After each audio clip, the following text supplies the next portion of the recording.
Hey everyone, I thought I'd do a review on this Manitowoc 18,000 now that it is done. It is a pretty good size model. We'll get up to that in a minute, but I wanted to get to one of the first things I keep forgetting. Gotta love these metal tracks. This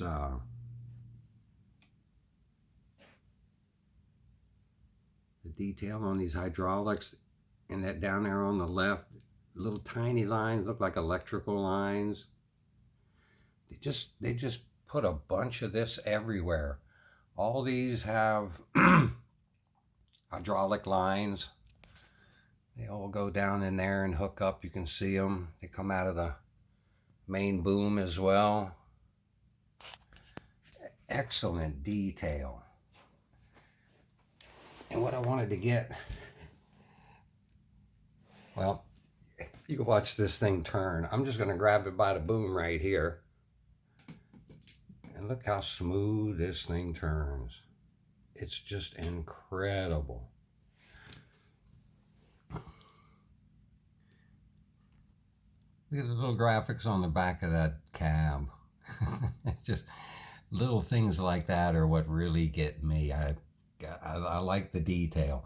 Of course, on this side, it does have those hydraulic lines behind the jack. Turn this back around to the front here. You can see how well that Max ER works too. Cab holds a good position. On its own, it'll go much higher. There you go. The tracks, oh, I'll have to turn the Maxer. Look how big these tires are on this thing. They're huge. Of course, it does carry a lot of weight, but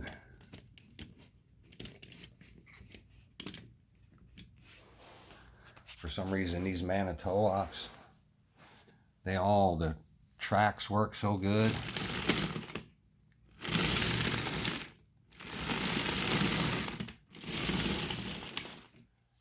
Incredible. Okay, we'll go on up to the top here. My little rooster neck head is just a little bit off, but it's not a big deal. I can kind of live with it. But it is a very busy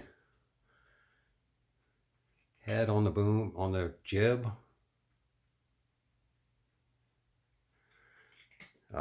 I'm at, this thing is probably only at about, it's well under 6 foot. But I did order the extension kit. It comes with a bunch of 8 boom sections. I think it was six 40-foot and 2 20-foot sections. I do like these pendants, kind of different. It's cool. It's a small jib right now. It's just got one 40-foot section and a butt and a head.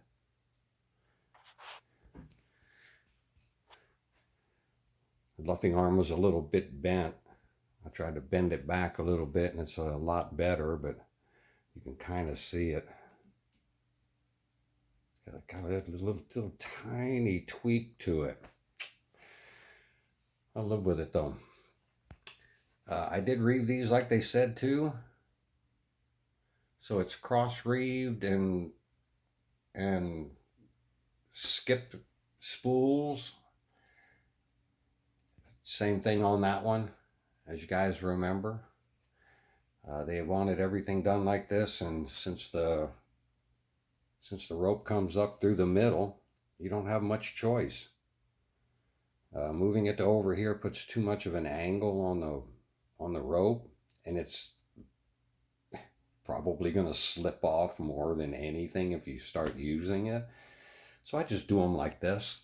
Put enough weight on the hook and take your time. It works pretty good.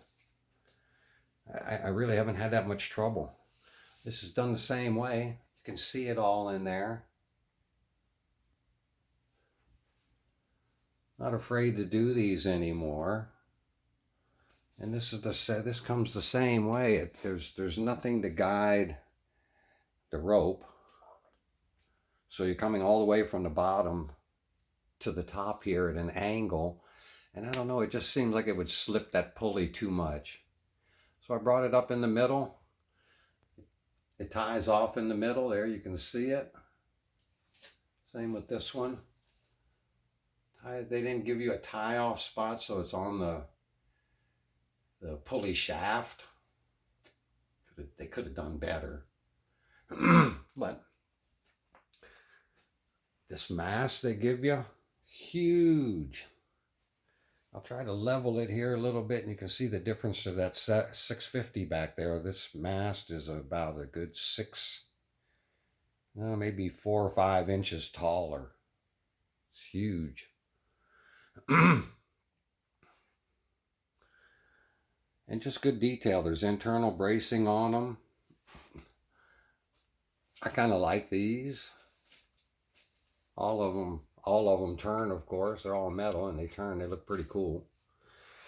The next biggest thing about this thing is the detail in the engine bay. I'll throw a little bit more light in there. And I did it on a preview, but I'm going to show it again. The engine bay, the hydraulic cans, the lines. This thing is very, very detailed. Very detailed. I mean, I know you can't look underneath of it, but it looks so realistic underneath. And for when you're looking at it for real, you can see all of this stuff in a little better detail. It's hard to pick it out in this picture, but it is just detailed to the max. I just kind of like this model a lot. All etched walkways.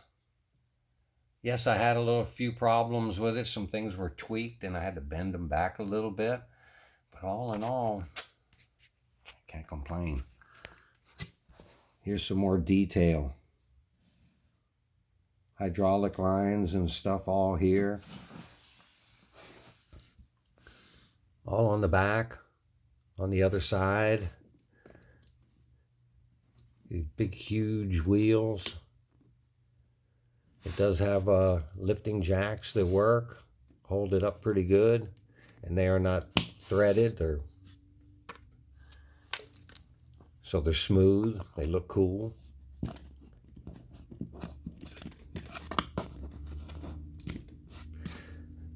A lot of detail on this model, a lot.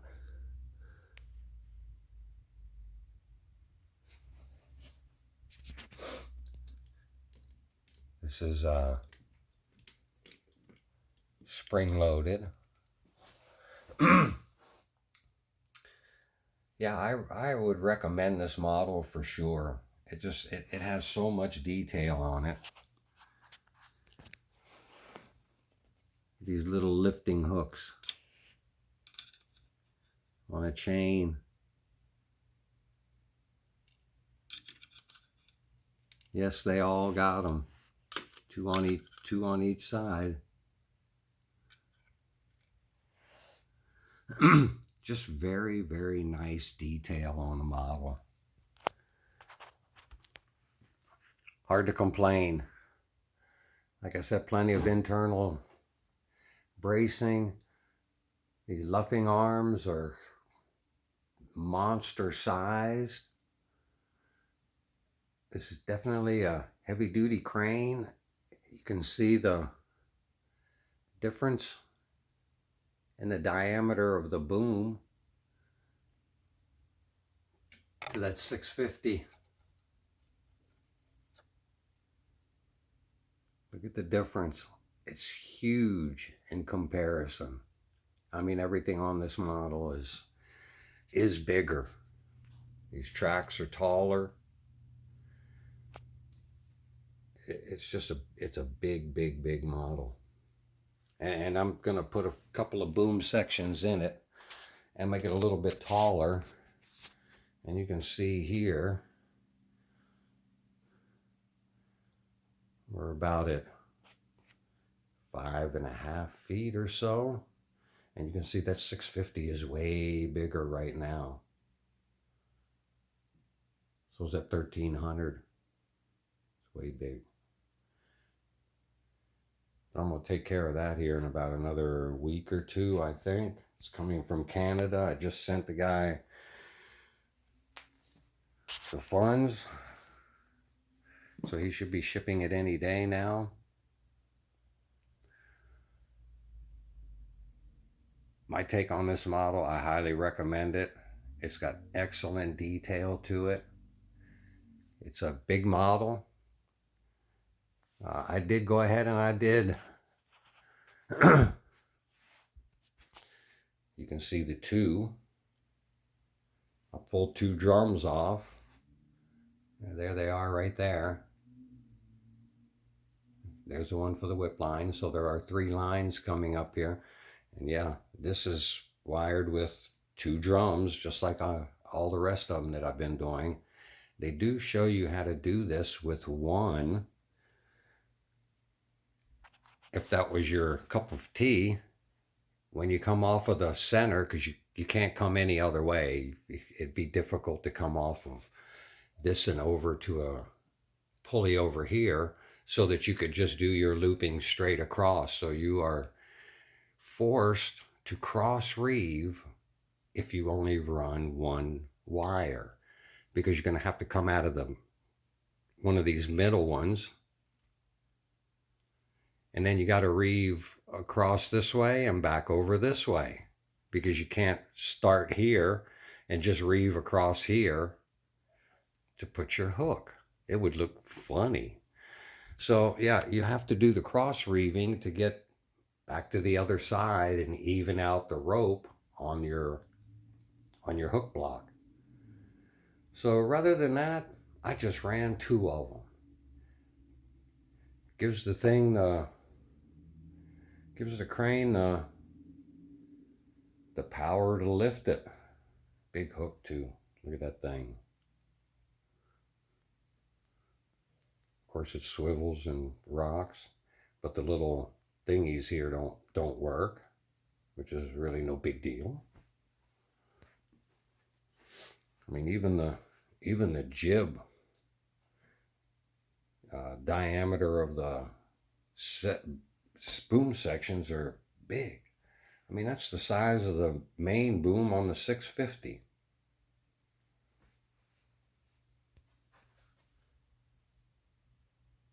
I don't know if you can tell from this. Maybe you can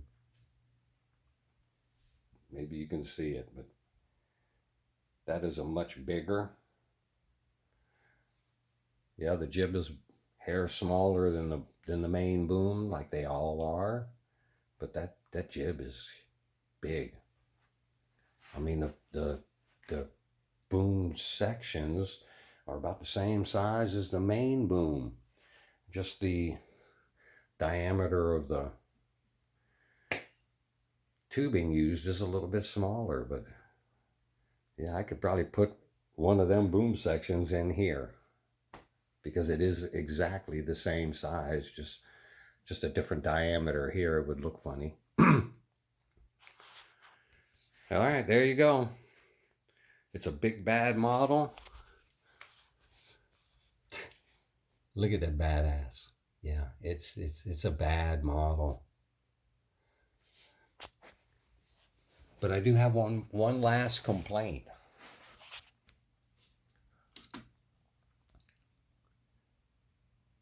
Our winch tool, which is very cool, only works these 2 winches in here in the body.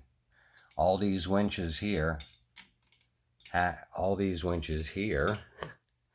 have no accessory for this and have no brake. None of them have a brake. I had to stuff foam inside in between the boom. I don't know if you can see it, but the black on the outside of the drum. Yeah, I had to stuff everything with foam to lock them. Other than that, I love this model. big, bad. It's cool looking. All right, everybody. Hope you enjoyed it. Have a great day. Stay safe.